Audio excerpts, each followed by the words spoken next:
वादा कर कर जाता हूं। Modi, he is a terrorist. Shri Mallikarjun खड़गे जी ने टेररिस्ट, आतंकवादी कह के बुलाया है। केवल निंदनीय है, अपितु यह कांग्रेस पार्टी के मानसिकता को दर्शाता है। चुन चुन कर निकालने का काम Bharatiya Janata party. His party won't believe in equality and justice, and these people are joining with them. घुसपैठियों से मुक्त बनाने का चुनाव है।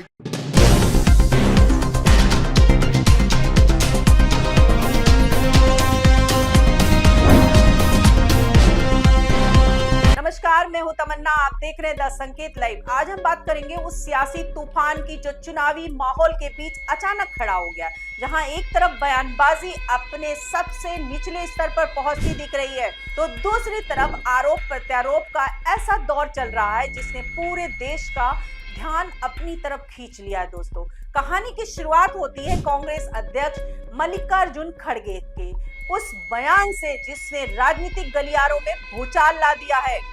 चेन्नई में एक प्रेस कॉन्फ्रेंस के दौरान खड़गे ने प्रधानमंत्री नरेंद्र मोदी को आतंकवादी कह दिया। Modi, he is a terrorist, and he won't believe in equality. His party won't believe in equality and justice, and these people are joining with them. It means that they are weakening democracy. They are weakening the philosophy of Annadurai, Kamaraj, Periyar and Kalinga and Baba Saheb Ambedkar. हालांकि कुछ ही देर बाद उन्होंने अपने बयान पर सफाई देते हुए कहा कि उनका मतलब मोदी को आतंकवादी कहना नहीं था, बल्कि वे ये कहना चाहते थे कि प्रधानमंत्री विपक्षी दलों और जनता को डराने की राजनीति करते हैं। लेकिन तब Modi always threatens, and always he is. I told certain secrets, ID, ED, income tax, CVC. These institutions are in his hand. Again, this delimitation also he wants to take in his hand. Therefore, I say, in that context, Terrorize, you mean to say? he is terrorizing people and political parties. Now, I never say he is a terrorist. Terrorizing. कि ये बयान सियासत में आग लगा चुका था। भाजपा ने इसे मुद्दा बनाते हुए कांग्रेस पर तीखा हमला बोला और खड़गे से माफी की मांग की। आज कांग्रेस के अध्यक्ष श्री मल्लिकार्जुन खड़गे जी ने माननीय प्रधानमंत्री श्री नरेंद्र मोदी जी के लिए जिस प्रकार के शब्दों का चयन किया है, उन्हें टेररिस्ट, आतंकवादी कह के बुलाया है, यह न केवल निंदनीय है, अपितु यह कांग्रेस पार्टी के मानसिकता को दर्शाता है। और यह कोई स्लिप ऑफ टंग भी नहीं है, और यह कोई, अगर वो सफाई भी दे रहे हैं तो आप याद रखिए जानबूझ के किया हुआ कांग्रेस का षड्यंत्र है। आप कुछ दिनों से देख रहे होंगे राहुल गांधी जी और कांग्रेस के तमाम नेता किस प्रकार की अभद्र टिप्पणी माननीय प्रधानमंत्री नरेंद्र मोदी जी के लिए कर रहे हैं। हर दिन राहुल गांधी जी अपने भाषण में प्रधानमंत्री जी के साथ तू तड़ाक वाला व्यवहार करते हैं, और आज तो अति हो गई जब राहुल जी के कहने पर मल्लिकार्जुन खड़गे जी ने प्रधानमंत्री जी को टेररिस्ट कह दिया। ये वही कांग्रेस पार्टी है जो ओसामा बिन लादेन को ओसामा जी कहती है। ये वही कांग्रेस पार्टी है जो बड़े बड़े आतंकवादियों के साथ खड़ी नजर आती है, मगर प्रधानमंत्री नरेंद्र मोदी जी को आतंकवादी कहती है। ये वही कांग्रेस पार्टी है जो जाकिर नायक को अपोस्टल ऑफ पीस, शांति का दूत बताती है, मगर यशस्वी प्रधानमंत्री को आतंकवादी कहती है। प्रधानमंत्री आतंकवादी क्यों है? क्योंकि वो हर घर जल दे रहे हैं, क्योंकि वो प्रधानमंत्री आवास योजना दे रहे हैं, क्योंकि वो मुद्रा योजना दे रहे हैं, क्योंकि वो मुफ्त राशन दे रहे हैं, क्योंकि वो 33% महिलाओं के लिए आरक्षण चाहते थे विधानसभा में और लोकसभा में, इसलिए वो आतंकवादी हो गए। ये कांग्रेस पार्टी का चरित्र है। जिस प्रकार से प्रधानमंत्री जी को गाली देने का काम कांग्रेस कर रही है, कांग्रेस पार्टी याद रखे, जब जब प्रधानमंत्री जी को गाली देने का काम कांग्रेस पार्टी ने किया है, तब तब कांग्रेस पार्टी को भारत की जनता ने दंडित किया है। इस बार भी भारत की जनता जवाब देगी। समय से जनता द्वारा आशीर्वाद से चुने जाने वाले जन सेवक, जिनको तीसरी बार लगातार भारत की करोड़ों जनता ने अपने आशीर्वाद के प्रचंड वोटों से देश का प्रधान सेवक चुना है, जो देश के गरीबों के मसीहा हैं, देश के अंदर करोड़ों नागरिकों के जीवन में जिन्होंने सकारात्मक परिवर्तन लाकर बता दिया कि सरकार चाहे तो गरीबी से लड़ नहीं सकती, गरीबी को समाप्त कर सकती है। ऐसे नेता श्री नरेंद्र मोदी जी, जिनका नाम लेते ही पूरे विश्व में भारत की चमक और दमक स्पष्ट दिखती है। वहीं वो पहली बार नहीं है जब खड़गे ने मोदी को लेकर विवादित टिप्पणी की हो। इससे पहले भी वे 2024 में उनकी तुलना तैमूर लंग से कर चुके हैं और 2023 में उन्हें जहरीला सांप और झूठों का सरदार तक कह चुके हैं। वक्त ये बिल लाने की क्या जरूरत थी? क्योंकि बताने के लिए कि हमारे पास एक कहावत है, हाथी के दांत खाने के एक अलग होते हैं और दिखाने के अलग होते हैं, यही ना? तो ये मोदी के दांत दिखाने के अलग है, खाने के दांत अलग है।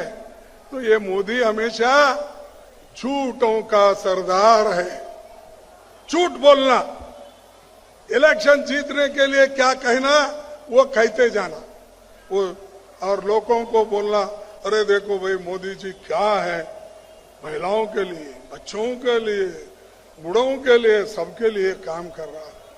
बाकी के लोग उसे काम करने नहीं दे रहे। अरे काम कहाँ? तुम्हारा काम तो आप करो ना, तुम प्रधानमंत्री हो। सब दुनिया, इलेक्शन अभी आगे है 2 महीने, सब जगह फिरते रहते हो। जिससे ये साफ होता है कि चुनावी माहौल में भाषा की मर्यादा लगातार टूटती जा रही है। अब जरा उन बड़े राजनीतिक संदर्भ को समझते हैं दोस्तों, जिसमें ये बयान आया। दरअसल तमिलनाडु और पश्चिम बंगाल में चुनाव प्रचार अपने अंतिम चरण में पहुंच चुका है।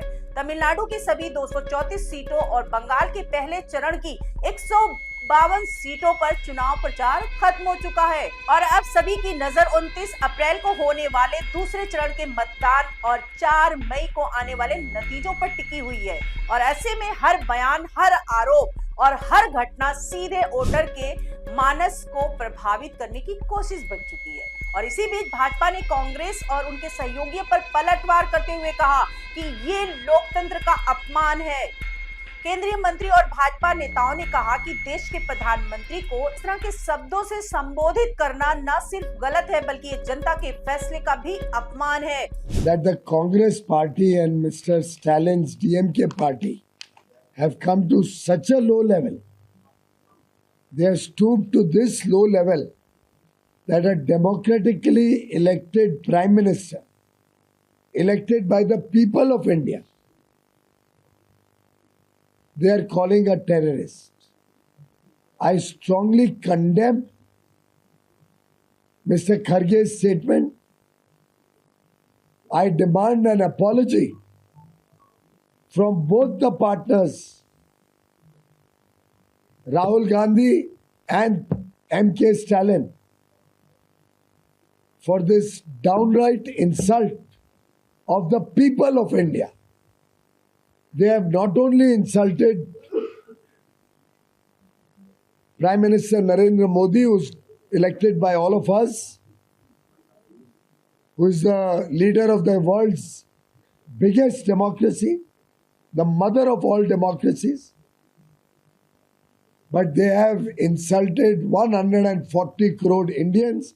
They have today insulted 8 crore Tamil brothers and sisters. उन्होंने राहुल गांधी और M.K. स्टालिन से भी इस बयान पर माफी मांगने की मांग की है। और अब अगर हम पश्चिम बंगाल की बात करें तो वहां का चुनावी माहौल और भी ज्यादा गर्म नजर आ रहा है। एक तरफ अमित शाह लगातार रैलियां कर रहे हैं, तृणमूल कांग्रेस पर हमला बोल रहे हैं, तो दूसरी तरफ ममता बनर्जी और उनकी पार्टी भाजपा पर हिंसा फैलाने का आरोप लगा रही है।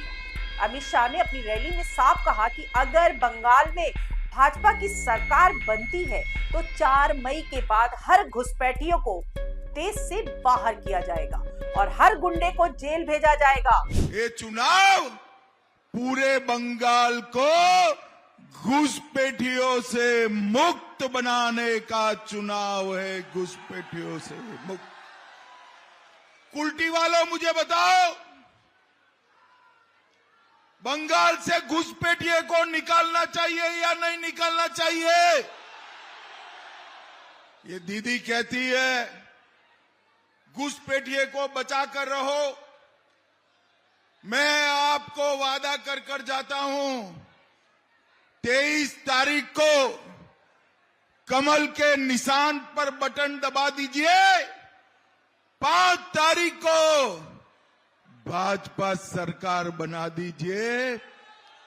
बंगाल में से एक एक घुसपैठियों को चुन चुन कर निकालने का काम भारतीय जनता पार्टी। उन्होंने ममता सरकार पर आरोप लगाया कि राज्य में महिलाओं की सुरक्षा खतरे में है और सिंडिकेट राज ने आम लोगों का जीना मुश्किल कर दिया है। वहीं तृणमूल कांग्रेस ने भी पलटवार करते हुए भाजपा पर गंभीर आरोप लगाए। पार्टी ने सोशल मीडिया पर दावा किया कि भाजपा के कार्यकर्ताओं ने उनके कैंपेन वाहन पर फायरिंग की और ये सब भाजपा उम्मीदवार की मौजूदगी में हुआ। टीएमसी ने चुनाव आयोग से सवाल किया है कि इतनी बड़ी घटना के बावजूद कार्रवाई क्यों नहीं हो रही है और क्या भाजपा को हिंसा फैलाने का खुला लाइसेंस दे दिया गया है। इसी बीच पश्चिम मिदनापुर के दांतन से भी हिंसा की खबर सामने आई है, जहां कथित तौर पर टीएमसी समर्थकों के हमले में 100 से ज्यादा भाजपा कार्यकर्ता घायल हो गए। भाजपा ने इसे सुनियोजित हमला बताया, जबकि टीएमसी ने इन आरोपों को खारिज कर दिया। इस तरह दोनों दल एक दूसरे पर हिंसा और गुंडागर्दी के आरोप लगा रहे हैं, जिससे चुनावी माहौल और ज्यादा तनावपूर्ण होता जा रहा है।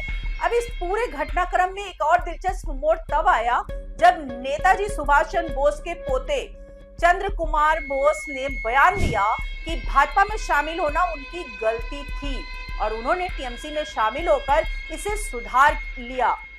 ये बयान भी बंगाल की राजनीति में नई बहस को जन्म दे रहा है दोस्तों। वहीं दूसरी तरफ केंद्रीय प्रत्यक्ष कर बोर्ड यानी central board of direct taxes ने तमिलनाडु कांग्रेस अध्यक्ष के आरोपों को खारिज करते हुए कहा कि उनके खिलाफ कोई छापेमारी या कार्रवाई नहीं हुई थी।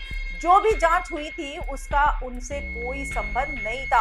यानी चुनावी माहौल में सिर्फ राजनीतिक बयान ही नहीं बल्कि प्रशासनिक एजेंसियों को लेकर भी विवाद खड़ा किया जा रहा है।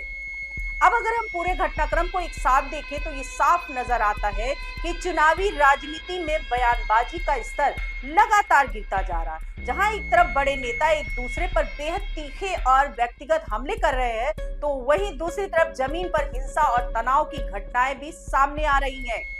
सवाल ये है कि क्या लोकतंत्र में चुनाव जीतने के लिए इस तरह की भाषा और इस तरह के आरोप जरूरी हो गए हैं?